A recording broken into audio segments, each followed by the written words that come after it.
Hi there, this is Ranjit and let's do a Q&A session. And again, guys, if the audio is not that great, please bear with me. I'm not in my regular studio traveling. And I've asked quite a few questions to you via Twitter and I've got a bunch of them. So let's quickly start answering them. And the first question that I got was from Ajit. He was asking, how much RAM in Android smartphone is good enough to run all the apps and games available on the Play Store? Is 4 GB RAM enough? Technically, I would say if you are on a very tight budget, the least amount of RAM I would say that you need is 3 GB of RAM. But to be on the safe side, I would say go with the smartphone that has at least 4 GB of RAM.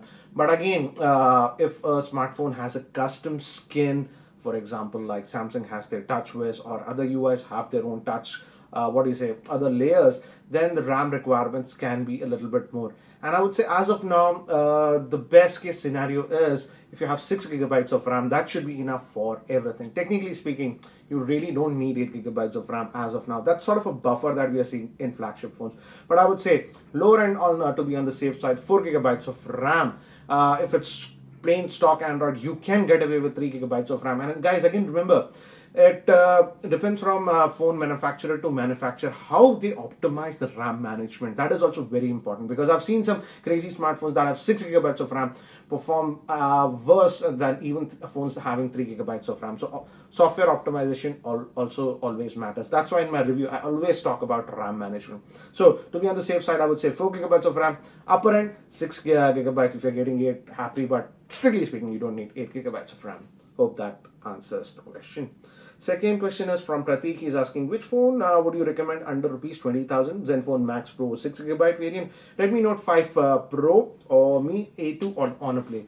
Out of this, I would say the best bang for buck, I would say in terms of looks and what you're getting as of now is the Honor Play. At 20,000 rupees, it's just offering way more compared to all other phones. But again, one problem that I've noticed with Honor Play is that the camera on the Honor Play, especially in artificial lighting conditions, indoor conditions like this, is not as good as the Redmi Note 5 Pro or even the Mi A2. So if camera is a high risk priority, I would move away. But again, if the lighting slightly improves, I would say not in very low lighting, even the Honor Play camera is good enough.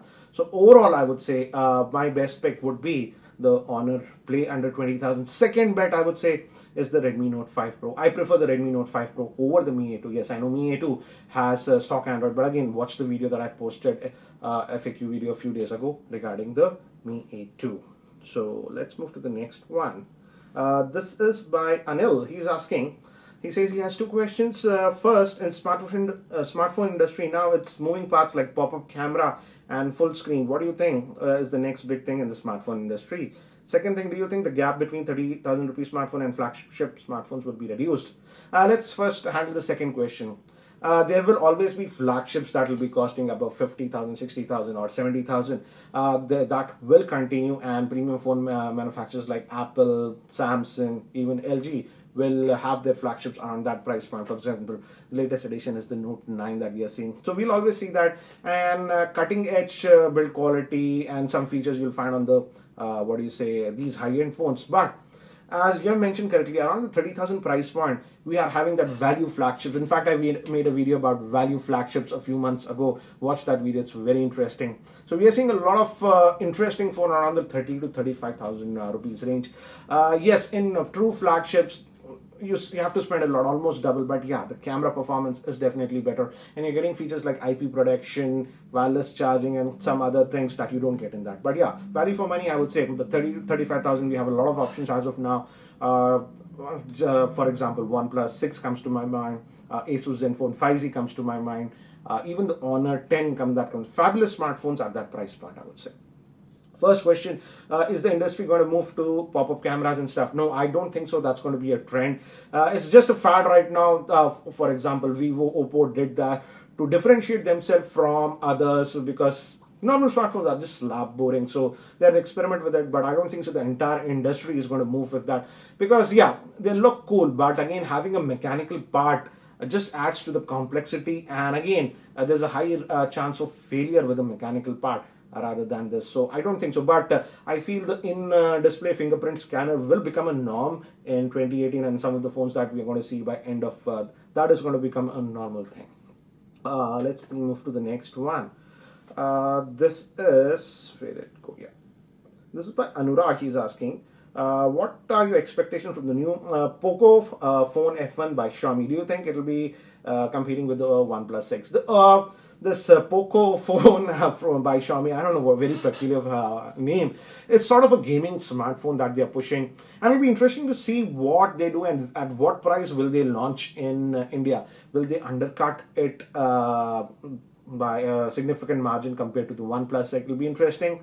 And yes, it's having the Snapdragon 845 SoC. So again, in performance, it should be good. But again, it will depend on the pricing. And biggest question is, when will Xiaomi launch it? If they just announced it and they're not going to launch it for 3-4 months, then it simply does not make sense. Let's see what Xiaomi does. Let me move to the next one. This is by Yuvraj. Why Fortnite is restricted to higher end models? Why not mid-range phones like Redmi Note 5 Pro, Mi A2, etc.? I think this is just a marketing strategy, guys. The Redmi Note 5 Pro, Mi A2, etc., Snapdragon 660, 636, these have very powerful GPUs. So yes, it will technically be able to play Fortnite easily. But as of now, I think so these Fortnite developers are just because they've just launched it, they have just launched it on the higher end phones. Eventually, I feel it will come down to mid-range phones. It's just a marketing strategy, guys. So it's just a matter of time, I frankly feel. Let's move to the next one. This is by Shaleshwar. Your expectation as far as OnePlus 60 is concerned?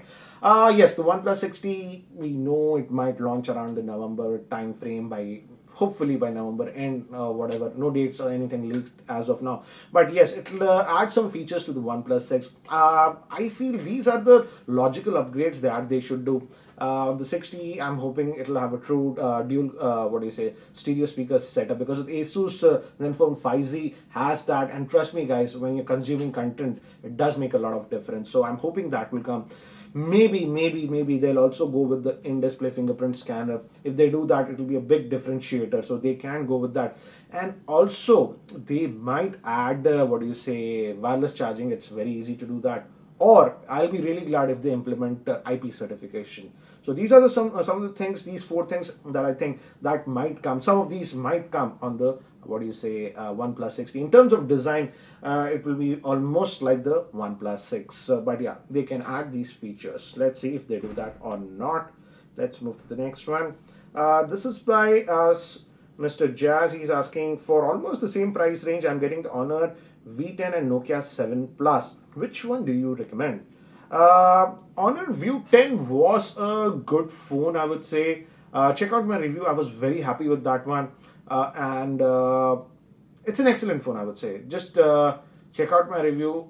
It's still a fabulous phone. If you're getting it at the same deal, I would say go with that one. Because the problem with the Nokia 7 Plus is not the Android updates. In terms of Android updates, they have been very quick, I would say, one of the quickest. But the problem is, many of the updates, in terms of just pushing out the updates, they are adding a lot of bugs, and I know many users are complaining about it. So Honor View 10, if you're getting at the same price, technically I think so. The battery life was also good on that. The camera is also good on that. So I would go with the Honor View 10. If you really want to save money and camera is not your highest priority, I would say go with the Honor Play at 20,000. Yeah, the camera on the Nokia 7 Plus is slightly better, but in terms of pure value, the Honor Play at 20,000 is crazy, I would say. Let's move to the next. This is by Satish. LG G7 ThinQ versus OnePlus 6. Both are in the same price range. I've used even the LG G7 Plus that's launched in India for 40,000. And technically speaking, yeah, if your budget is 40,000, obviously the LG G7 Plus is a better buy. The display is definitely better, though it's not an AMOLED screen. But guys, the quality of the screen is way superior. It's a Quad HD screen. Also, biggest thing I would say is it's IP certified. That means it's dust and water resistant. I was in New York and it just started pouring. I had it in my pocket. It got drenched and nothing happened. OnePlus 6 doesn't have that. That's a big thing. Also, wireless charging. And yeah, camera also, I feel technically, yeah, the LG does slightly better. So at 40,000 rupees of budget is this, the LG G7 is a clear winner, I would say, in my frank opinion. Let's move to the next one. This is by Bandhan, which is value for money, the S9 Plus or the Note 7 in terms of overall package. Now that the Note, 9 has launched, the base variant you are getting 6 gigabytes of RAM and 128 GB of storage, and you also get that addition of the S Pen, which actually you can act like a remote, take selfies and stuff like that. I would say now, as the price difference is not that much, it simply makes more sense to go with the Note 9, and yeah, you have that advantage of S Pen. S Pen is such a thing, unless you start using it actively, you can't appreciate it. But when you start using it, you can't let it go. So, as of now, I would say the Note 9 makes more sense than the S9 Plus, unless you're getting a huge price gap between those, maybe 15,000 or more than 10,000. Then, yeah, you can even go with the S9 Plus. Let's move to the next one. This is by Kritesh. I have been an iPhone user for last 5 years, he says. Looking to switch to the Note 9, sorry. How good is the Samsung UI now, and how are the Android? Oops, sorry. Yeah, regarding Android update, security update, Samsung has been good. I would say I can tell the experience of S9 Plus. I was using it earlier. So in that it's good, but in terms of actual Android version updates, Samsung is actually really slow. Maybe other phones might get the Android next update, that is the Android P. But these Samsung phones will get after 4, 5, or 6 months. So in terms of that, they are slow. But in terms of monthly security updates and patches, they are releasing that. So, and also now that the Samsung UI, that is they call Samsung Experience UI, has toned down quite a bit. So. I would say you should have a good experience even with the Note 9. Earlier, the Samsung TouchWiz UI used to be very bloaty, it used to slow down and stuff. But now these phones are coming with 6 gigabytes of RAM, hence it's able to handle everything fine. So just check the size, guys, because if you're coming from the iPhone is pretty tiny compared to the Note 9. That's the biggest thing I would say. Go in a store, handle this Note 9 in your hand and see if it's okay for you. If that's the biggest thing, if that's the thing, you will get used to the UI changes and all those things within a week, and it's a good phone. Let's move to the next, and this is by Mr. Madhav Reddy. Best, it's a TV question. Best display for 55-inch OLED TV. QLED displays are 65-inch LED display. No, you even get QLED TVs with 55 inches. I recall. Recently, I posted videos about both the TVs. The 55-inch OLED, that was the LG. So I would say if you want to go with the 55-inch OLED TV in India, go with the LG C8. If I recall, just watch the last month I posted a video about the OLED LG TV that I got for review. Fabulous television, I would say, and I really like the fact that I personally also have the Samsung QLED, which is actually more expensive. But in terms of sound and overall package, I would say LG is doing a far better job. It has Dolby Atmos effect, and yes, it does make a difference. The more expensive Samsung QLED simply does not have that, and also it has Dolby Vision and other stuff. So yeah, you can check the LG OLED. The C8 is the 2018 edition. Again, check out my channel. And yes, I also had tested the QLED television. I would opt for the QLED only if I'm a very heavy gamer. So personally, I'm that category. Most of my TV viewing is gaming. That's the reason I went for the QLED. But again, if you watch general stuff, movies and stuff, oh my god, the picture quality on the OLED, that blacks, oh, amazing, I would say. So yeah, it was a nice TV, and the UI and stuff was also really nice, and the voice commands and stuff just work even with Indian accent. Let's move to the next one. Okay, here we go. This is by Mr. Gujarat Singh. He's asking which one should we prefer, the Xbox or the PlayStation? Comparing my price and games in India, gameplay and life. This is always a debate, guys. I have both. From starting, I had both the consoles. I had the original PS4 and the Xbox One. Now I have the new ones, both the Xbox One X and the PlayStation 4 Pro. So I have both the consoles. In terms of exclusives, I would say the PS4 has an edge. It has some great exclusives like the God of War, Uncharted series, Horizon, and all those things. The game library in terms of exclusives, the PS has more games.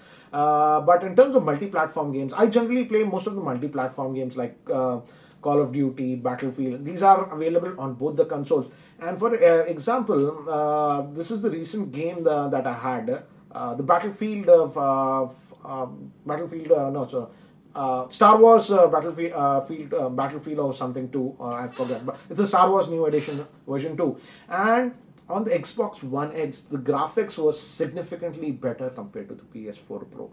So what I have started personally doing is that if it's a multi-platform game, I prefer gaming on the Xbox One X because of the enhanced graphic. I can make out the difference on a 4K television. If you have a very good 4K television, that's going to make a difference. Otherwise, on a normal 1080p, yeah, even with the PS4 Pro, it won't make a big difference. And I personally like the controller of the Xbox more than the PS4 Pro. The PS4 controller is okay, but the Xbox One X or Xbox One controller is better. So personally, I if a game is multi-platform, I play it more on the Xbox. I download the Xbox version. But yeah, I love the PS4, even the exclusive. For example, God of War, Uncharted, and stuff are really impressive. And also, the last biggest factor is check on which platform most of your friends are there, because you'll be doing multiplayer. So let's say if you get a PS4 and most of your friends on Xbox One, then you'll be disappointed. Or it's the other case, if you get the Xbox One and most of your friends are online on the PS4, then you'll be disappointed. So check with that. That is again, I would say, if you can buy only one console, that's the biggest thing. On which platform most of your friends are there. In terms of pricing, I would say I've noticed that the Xbox One has this Game Pass thing, and also you get some deals and stuff. So sometimes it can work out to be a little bit cheaper. But if you're buying physical disc, I've noticed in India, especially on Amazon, I was checking some stuff. I find many times the PS4 games are slightly cheaper compared to the Xbox One. For example, one I forgot the name of the game. On the PS4 Pro it was 2,400, but the Xbox One variant was 2,800. This is Amazon for a physical disc. But again, on their stores and stuff, if you do digital download, then yeah, the pricing can be almost the same, I would say. So again, check that. And biggest thing, personally, I would say, if you're just buying, can buy one console, check on which platform your friends are there, because that's the biggest thing, I would say. Yeah, in terms of visual fidelity, if it's a common game, yeah, the Xbox One X graphics looks slightly better, and it is noticeable if you have a high-end 4K HDR television. Yeah, because I own both. I have no, what do you say, favorite between the two, but yeah, that's what it is. This is by Satveshwar Singh. He's asking the two questions, and it will be the last question, guys. Will Asus enable the Camera 2 API for the Zenfone Max Pro via software update? If not, what should we do? I don't think so they're going to do it, because if they were going to do it, they would have done it already, and they haven't done that. So I doubt they will enable it. Technically, yes, they can do it, but I don't know why they aren't doing it. So I don't think so they'll do it now.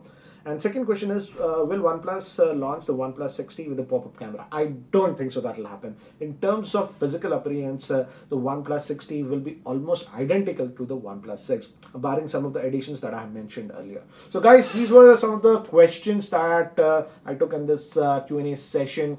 Again, guys, we'll be heading back to India soon, have a flight in the evening. So again, catch you very soon, and the regular stuff will start rolling out very soon when I land in India. So guys, if you're still not subscribed to my YouTube channel, hit that subscribe button. Thanks for watching. This is Ranjit, and I hope to see you in my next video. Take care, guys.